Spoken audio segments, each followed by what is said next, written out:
La pratique arrive de Grande-Bretagne. De plus en plus de restaurateurs et d'hôteliers se font menacer par les clients de mauvais commentaires et mauvaises notes sur Internet si ils n'acceptent pas de baisser l'addition, d'offrir des plats, voire carrément des repas entiers. En France, certains professionnels du tourisme ont déjà fait l'objet de ce genre de chantage, puni d'ailleurs par la loi. Reportage Adrien Noss, Guillaume Pinchot et Émilie Loubins.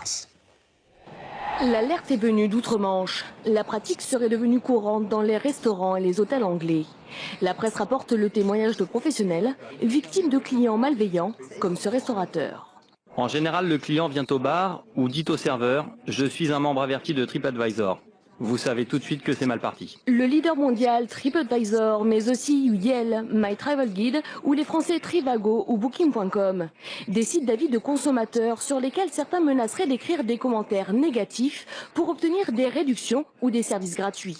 À Saint-Malo, Benoît a déjà eu affaire à ce genre de clients qui n'hésitent pas à appliquer leurs menaces. Beaucoup de laisser-aller, on ne s'improvise pas tenancier d'un hôtel quand on n'est pas du métier. Voilà, c'est comme ça qu'on est remercié.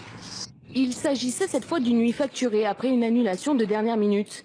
Mais il y a aussi ces clients qui essayent de négocier en prétextant des problèmes. Ça arrive une dizaine de fois par an et c'est toujours sur le principe de négociation de prix.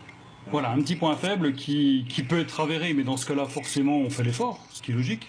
Et des fois, ça n'est pas du tout avéré, donc aujourd'hui, on dit non.